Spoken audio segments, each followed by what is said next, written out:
Alhamdulillah nahmaduhu wa nasta'inuhu wa nastaghfiruh wa natubu ilaih wa na'udzu billahi min shururi anfusina wa min sayyiati a'malina may yahdihillahu fala mudilla lahu wa may yudlil fala hadiya lahu asyhadu an la ilaha illallah wahdahu la syarika lahu wa asyhadu anna sayyidina Muhammadan abduhu wa rasuluhu la nabiyya ba'dahu. Puji syukur kepada Allah Subhanahu wa taala, sama-sama kita panjatkan atas karunia nikmat yang begitu besar kepada kita semua, sehingga kita semua pada hari ini bisa bersama-sama hadir di Masjid Al-Quban 7 tercinta ini untuk menunaikan sholat Jumat berjamaah. Salawat beriring salam semoga senantiasa tercurahkan kepada junjungan kita Nabi Allah dan Muhammad sallallahu alaihi wasallam, untuk para keluarganya dan para pengikutnya yang setia hingga akhir zaman. Amin ya rabbal alamin. Bapak, saudaraku serta adik-adikku sekalian, seperti biasa sebelum kita menunaikan sholat Jumat, ada beberapa hal yang akan disampaikan oleh pengurus Masjid Al-Quban itu. Namun sebelum membacakan laporan dari Masjid Al-Quban itu, kami mohon untuk anak-anak yang ada di lantai 2 untuk duduk mengatur safnya masing-masing, jangan berlarian ke sana kemari, karena sebentar lagi kita akan melaksanakan sholat Jumat. Pengumuman yang pertama yaitu mengenai laporan keuangan Masjid Al-Quban 7 pada hari ini tanggal 30 Oktober tahun 2020 Masehi atau bertepatan dengan tanggal 13 Rabiul Awal tahun 1442 Hijriah.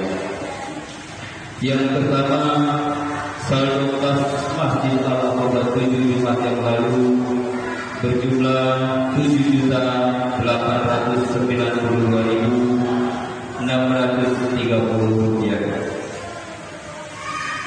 Yang kedua, pemasukan yang pertama yaitu berupa infak sholat Jumat yang lalu berjumlah 1.088.100 rupiah. Pemasukan yang kedua yaitu berupa infak harian selama 1 pekan berjumlah 222.000 rupiah. Yang ketiga, pengeluaran yang pertama yaitu rutin pembelian token listrik untuk 1 pekan berjumlah 102.500 rupiah. Pengeluaran yang kedua yaitu untuk pelaksanaan kajian pada hari Senin malam Selasa yang membahas kitab usul kita berjumlah 200.000 rupiah. Berikutnya yaitu pelaksanaan kajian hari Kamis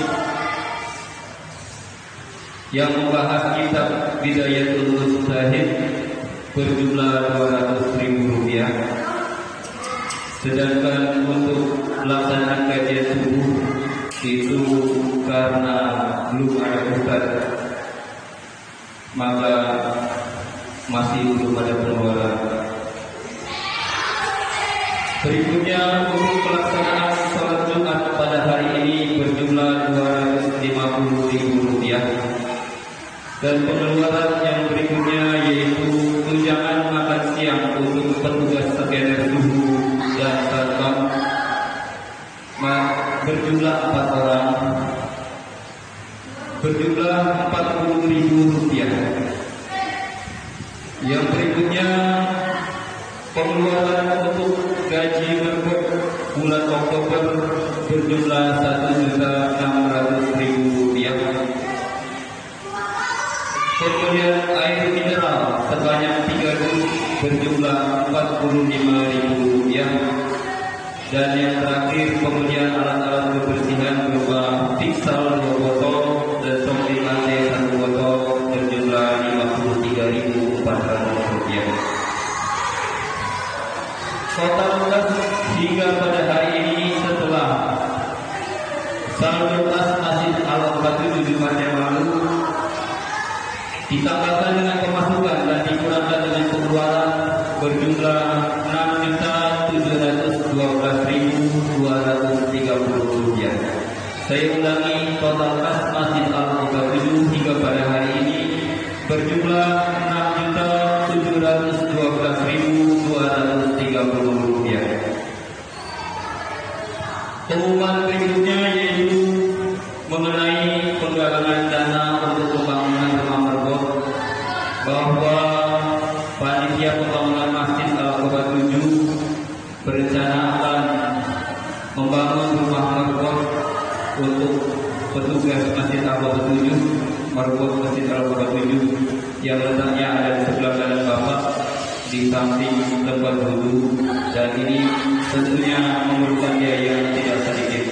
Kami persilakan apabila Bapak-bapak, saudara sekalian ada yang kelebihan rezeki dan ingin menyumbangkan untuk beramal jariah dalam membangun rumah merbot ini, kami persilakan untuk menghubungi panitia pembangunan Masjid Al-Quba 7 yang terhormat Bapak Isman Al-Rumah, atau juga menghubungi pengurus Masjid Al-Quba 7. Kami siap untuk menyampaikan infak Bapak-bapak sekalian kepada panitia pembangunan Masjid Al-Quba 7. Pembangunan ini juga meliputi pembangunan jalan sekeliling masjid kompleks Al-Quba 7, sehingga nantinya tempat parkir yang ada di belakang Masjid Al-Quba 7 bisa diakses oleh Bapak-bapak sekalian, khususnya untuk parkir motor, kendaraan bermotor, agar insya Allah keamanannya terjamin. Pengumuman berikutnya yaitu kami mengundang Bapak-bapak, saudara sekalian, serta anak-anakku yang kami cintai untuk hadir pada kajian kitab usul kita yang akan dilaksanakan pada hari Senin besok, Senin yang akan datang, malam Selasa, yang akan disampaikan oleh yang terhormat Bapak Ustaz Abdurrahman Yusuf LC. Juga kami mengundang untuk hadir pada kajian kitab Bidayatul Mujtahid yang akan dilaksanakan pada hari Kamis malam Jumat, setiap hari Kamis malam Jumat, yang akan disampaikan oleh yang terhormat Bapak Sayyid Mahathir LCMA. Dan kami juga mengundang Bapak-bapak, adik-adikku serta hadirin sekalian untuk turut hadir pada gerakan sholat subuh berjamaah yang dilaksanakan setiap Ahad. Tentunya kami juga mengundang untuk setiap sholat waktu pada Bapak-bapak sekalian untuk selalu sholat di masjid. Namun untuk gerakan sholat subuh ini kami titik beratkan dengan tujuan untuk memakmurkan masjid, khususnya pada saat hari libur. Adapun ustadznya akan ditentukan kemudian secara tertib. Pengumuman yang kelima yaitu kami sampaikan kabar gembira bahwa di Masjid Al-Quba 7 kini ada 5 buah handphone. Ini merupakan infak dari karyawan BNI Syariah yang tergabung dalam zakat mal yang dikoordinir oleh Yayasan Hasanah Titik, dan ini hanya 9 masjid yang diberikan, dan alhamdulillah masjid kita merupakan salah satu dari 9 masjid yang dipilih oleh BNI Syariah untuk mendapatkan bantuan program belajar daring yang saat wabah corona ini tentunya sangat memberatkan kita semua para jamaah Masjid Al-Quba 7 yang memiliki anak sekolah yang sedang sekolah. Adapun kabar gembira ini bahwa kami menyediakan handphone yang bisa dipinjamkan untuk program belajar daring tersebut. Dan apabila bapak-bapak, anak-anak sekalian sudah memiliki handphone sendiri, kami persilakan untuk datang ke masjid. Akan kami bagikan wifi gratis selama proses belajar mengajar. Adapun semua ini sudah disediakan, baik itu kuota ataupun handphonenya, kami persilakan yang tidak memiliki handphone untuk menghubungi petugas di Masjid Al-Quba 7 setiap hari sekolah dari Senin sampai Sabtu, mulai dari jam 7 pagi hingga jam 4.30 sore. Yang berikutnya yaitu mengenai petugas Jumat pada hari ini yang akan bertindak selaku khatib, yaitu yang terhormat Bapak Insinyur Haji Reza Espan AS MM. Alhamdulillah beliau telah hadir di tengah-tengah kita. Dan yang akan bertindak selaku imam yaitu Ananda Ustaz Sarif Hidayatullah. Alhamdulillah beliau juga telah hadir di tengah-tengah kita. Adapun wajib kami mintakan kesediaannya kepada Bapak Sodik. Apabila beliau berhalangan, kami mohon kesediaan dari Bapak Erik Oki untuk dapat menggantikannya. Waktu zuhur pada hari ini masuk pada pukul 11:47 waktu Indonesia bagian barat. Demikian pengumuman dari kami. Kami mohon maaf apabila ada kekurangan. Bagi yang masih kurang jelas, kami persilakan untuk menghubungi pengurus Masjid Al-Quran ini. Kami mohon untuk anak-anak yang di lantai 2 bisa mengatur stafnya dengan segera karena waktu zuhur telah tiba. Demikian pengumuman dari kami. Wabillahi taufiq wal hidayah. Wassalamualaikum warahmatullahi wabarakatuh.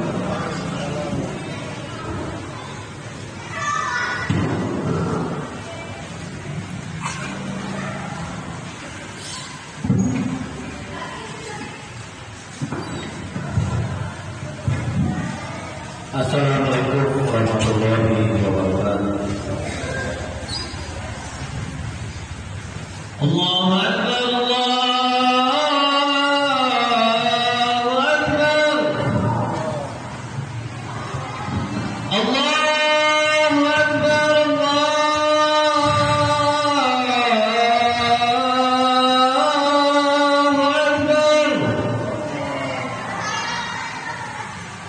Asyhadu an la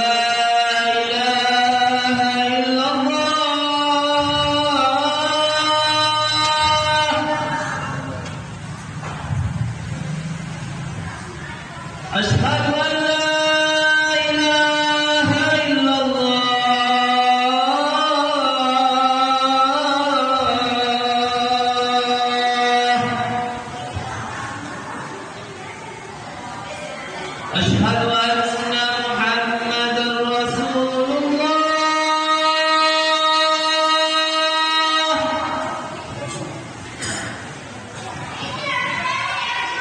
Asyhadu anna Muhammadar Rasulullah.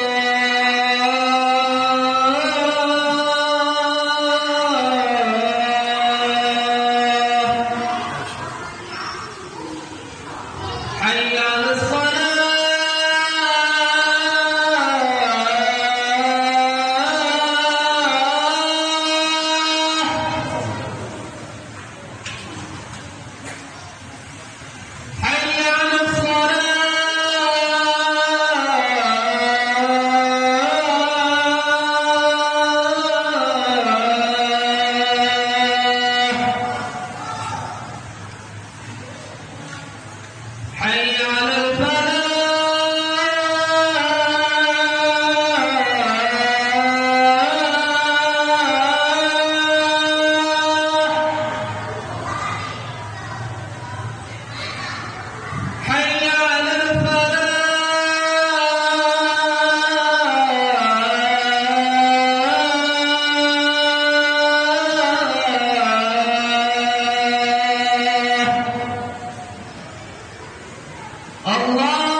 ومن سيئات أعمالنا من يهده الله فلا مضل له ومن يضلل فلا هادي له أشهد أن لا إله إلا الله وحده لا شريك له وأشهد أن محمدا عبده ورسوله لا نبي بعده.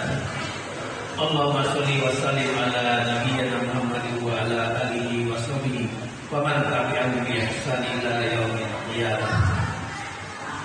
يا أيها الذين آمنوا اتقوا الله حق تقاته ولا تموتن إلا وأنتم مسلمون.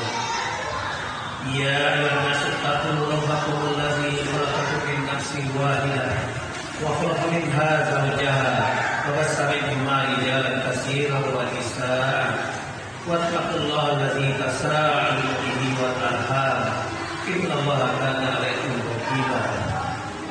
يا أيها الذين آمنوا اتقوا الله وقولوا قولا سديدا يصلح لكم أعمالكم ويغفر لكم ذنوبكم ومن يطع الله ورسوله فقد فاز فوزا عظيما. أما بعد وقال الله تعالى في كتابه الكريم أعوذ بالله من الشيطان الرجيم ذلكم الله ربكم لا إله إلا هو خالق كل شيء فاعبدوه وهو على كل شيء قدير. وقال رسول الله صلى الله عليه وسلم لا يداب المؤمن جهري وهي الملكين. صدق الله العظيم وصدق رسول الله صلى الله عليه وسلم. Kaum muslimin jamaah Jumat Masjid Al-Aqsa 7 rahimahullah. Pada saat yang berbahagia ini Jumat 13 Rabiul Awal 1440 Hijriah, satu hari setelah peringatan Maulid Nabi tahun 1440 Hijriah, patutlah kita bersyukur kepada Allah Subhanahu wa taala. Karena hanya dengan izin dan karunia-Nya kita masih diberi kesempatan, kesehatan, umur yang dapat kita gunakan untuk memperbaiki seluruh amal kita sehari-hari. Khususnya kita akan melakukan khutbah dan melaksanakan sholat berjamaah. Mari kita senantiasa berupaya mengoreksi seluruh amal aktivitas yang telah kita lakukan dan merumuskannya kesesuaian amal ibadah kita dengan apa yang diberitakan Allah dan dengan apa yang diajarkan oleh Rasulullah SAW. Selanjutnya, mari kita berusaha untuk meninggalkan segala hal yang tidak sesuai dengan Al-Quran dan Sunnah Nabi Muhammad SAW.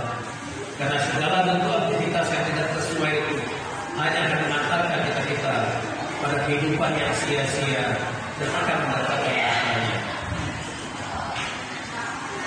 Sidang Dewan Jumat yang dimuliakan Allah, pada khutbah hari ini perkenankan khatib menyampaikan informasi dan pengingat reminder seputar bahaya paham komunisme terhadap negara kita.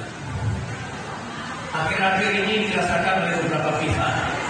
Ada kelompok yang berusaha untuk memunculkan kembali paham komunis di bumi persada Indonesia.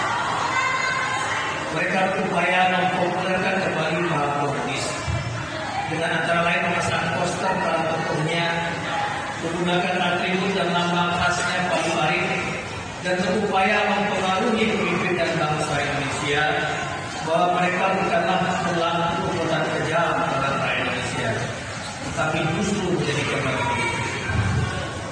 Bahkan ada pula yang membanggakan bahwa dirinya adalah anak PKI, dan yang bersangkutan menulis buku untuk mendapatkan kebanggaan tersebut. Astagfirullah. Jemaah-jemaah Allah, kita kaum muslimin yang berwarga negara Indonesia tentu sudah merasa jerah dan trauma dengan apa yang namanya gerakan paham komunisme. Sejarah kelam dan tragedi berdarah yang dimotori oleh gerakan komunis, khususnya peristiwa Madiun di tahun 48 dan gerakan 30 September tahun 45, masih membekas di hati bangsa Indonesia yang berketuhanan yang Maha Esa. Dan kita berdoa kepada Allah SWT jangan sampai sejarah kelam itu terulang lagi di negara kita tercinta ini. Amin ya rabbal alamin. Jemaah-jemaah Masjid Al-Aqsa itu yang dirahmati Allah, sebagaimana yang kita ketahui, paham komunisme dicetuskan oleh orang-orang ateis, orang-orang yang anti terhadap agama, khususnya Islam. Mereka menyebutkan bahwa agama itu adalah candu, agama itu adalah racun kehidupan. Dan lebih parah lagi, mereka tidak yakin akan eksistensi Allah yang maha segalanya.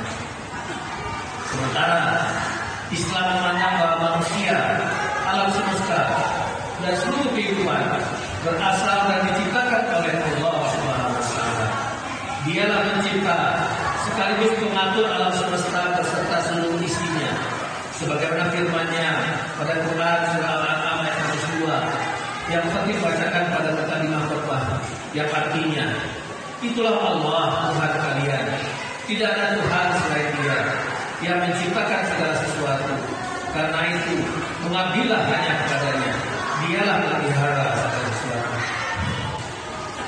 Dan di ayat lainnya Allah Subhanahu wa Ta'ala berfirman, Innallaha rabbi wa rabbukum fa'buduh, hadza siratal mustaqim. Sungguh Allah adalah Tuhanku dan Tuhan kalian. Karena itu sembahlah Dia, inilah jalan yang lurus. Al-Quran surah Al-Imran ayat 1. Jemaah sekalian, sebagai pengatur dan pencipta, Allah Subhanahu wa Ta'ala adalah yang maha tahu atas segala sesuatu yang Dia ciptakan dan Dia atur. Sementara sebagai ciptaannya, sebagai makhluk manusia, meskipun yang paling mulia di antara makhluk-makhluknya, manusia memiliki banyak kekurangan dan keterbatasan. Karena itu Allah Subhanahu wa Ta'ala telah memberikan seperangkat aturan bagi manusia untuk mengatur hidup yang kehidupannya, yaitu Al-Quran dan As-Sunnah. Karena itu sangat masuk akal jika ingin menggapai bahagia dan sukses baik di dunia maupun di akhirat, manusia harus mengatur seluruh aspek kehidupannya baik di dunia maupun akhirat dengan berpedoman pada Al-Quran dan As-Sunnah. Manusia wajib tunduk pada Al-Quran dan As-Sunnah sebagai sumber hukum bagi kehidupan mereka. Allah Subhanahu wa Ta'ala berfirman, "Fala wa rabbika la yu'minuna hatta yuhaqqimuka fima shajara bainahum, tsumma la yajidu fi anfusihim harajan mimma qadaita wa yusallimu taslima." Maka demi Allah Tuhanmu, mereka pada hakikatnya tidak beriman hingga mereka menjadikan engkau sebagai hakim terhadap perkara yang mereka perselisihkan. Kemudian mereka tidak merasa dalam hati mereka suatu keberatan terhadap putusan yang Allah berikan, dan mereka menerimanya dengan sepenuh hati. Al-Quran surat Al-Isra ayat 5. Sedang Tuhan rahimahullah dengan konsep komunis yang ateis, tidak beragama, maka mereka menjadikan agama, khususnya Islam, sebagai pihak yang berseberangan, sebagai pihak yang bermusuhan. Dan dengan pengalaman di masa lalu, tahun 1945 ke depan, mereka tentu lebih berhati-hati lagi dalam berkiprah agar berhasil. Katanya kita semua perlu lebih waspada, karena pada era sekarang yang semakin maju, besar kemungkinan kaum komunis akan berkembang dan sulit dideteksi. Karena mereka bisa jadi orang-orang komunis itu berganti baju menjadi komunisme gaya baru. Yang jelas, paham mereka tidak akan pernah hilang. Boleh jadi mereka menyelusup kemana-mana. Mereka bisa saja bekerja sama dengan kaum liberal dan munafik, bahu-membahu untuk memusuhi Islam. Kita harus mengingat firman Allah, "Yuriduna an yunfiru nurallah bi amwalihim wa ya'mallahu illa an yutimmu nurahum walau karihal kafirun." Mereka kaum Yahudi dan Nasrani ingin memadamkan cahaya Allah dengan ucapan-ucapan mereka, dan Allah tidak akan membiarkan keinginan jahat mereka itu. Allah menginginkan cahaya Islam terus memancar, sekalipun kaum kafir itu membencinya. Al-Quran surah Taubah ayat 32. Oleh karena itu harus ada keyakinan dalam diri kita tentang kebenaran Islam, sebagaimana firman Allah Al-Quran surah Al-An'am ayat 193, "Wa anna hadza siratal mustaqim fattabi'uhu wa la tattabi'u usbula fatafarraqa bikum as-sabili dzalikum wasaqum bihi la'allakum tattaqun." Inilah syariat Allah yang lurus. Karena itu ikutilah oleh kalian syariat jalan itu, dan janganlah kalian mengikuti jalan lain yang dapat menyimpangkan kalian dari jalan syariatnya. Demikianlah Allah memerintahkan syariatnya kepada kalian agar kalian bertakwa. Jemaah yang dirahmati Allah, hanya dengan berpegang teguh pada jalan Islam yang lurus sajalah umat ini akan dan tidak mudah diperdaya oleh orang-orang kafir termasuk kaum komunis.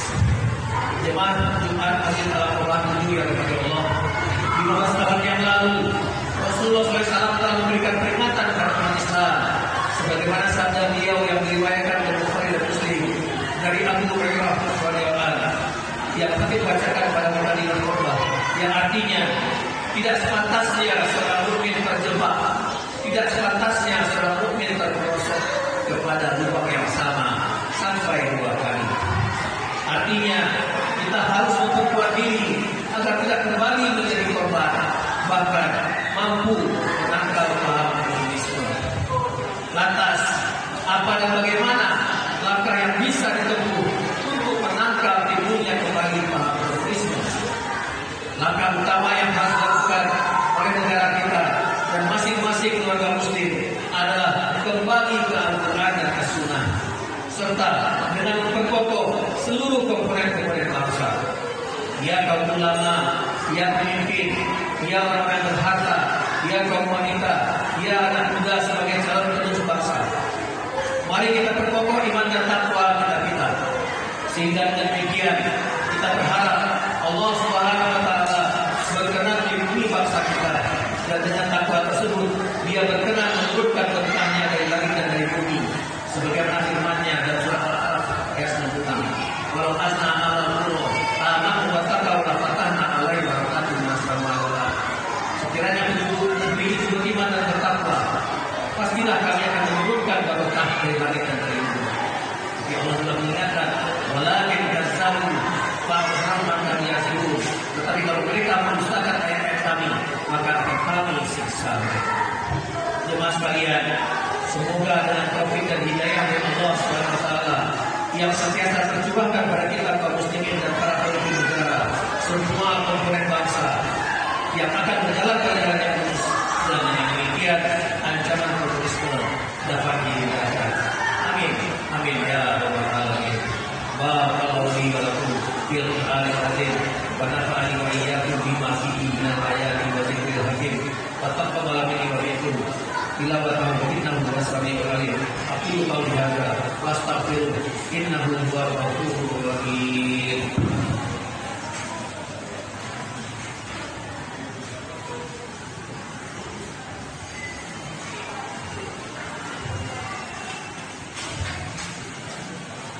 Alhamdulillah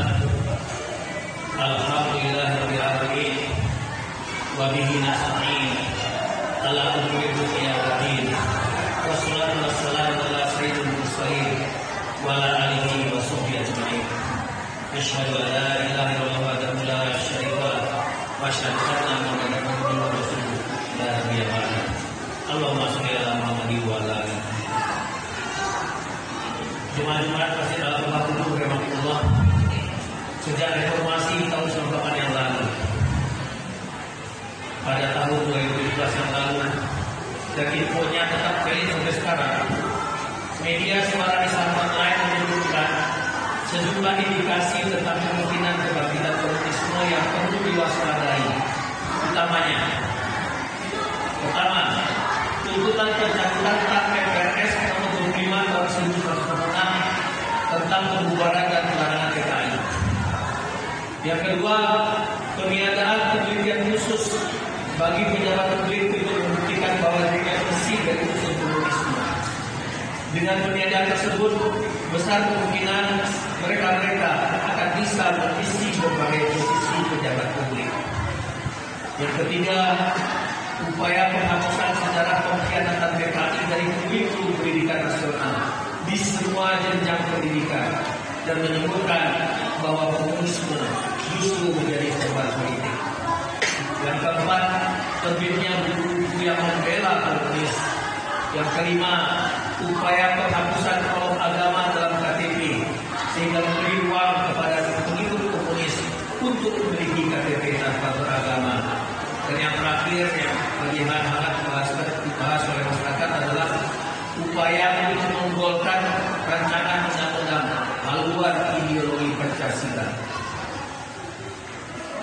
Jemaah sekalian, memperhatikan hal-hal tersebut, kita semua perlu mencamkan bahwa kebangkitan paham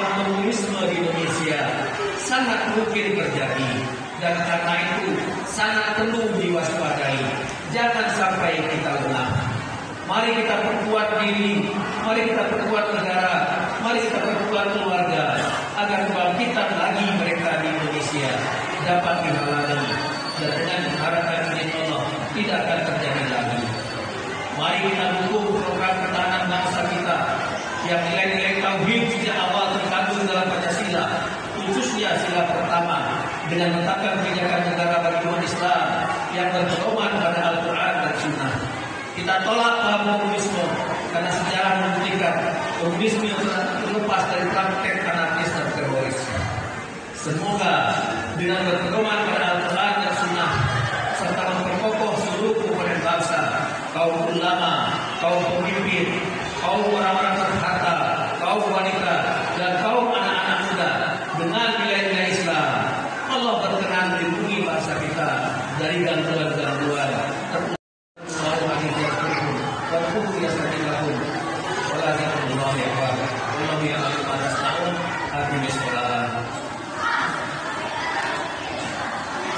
Allahu Akbar.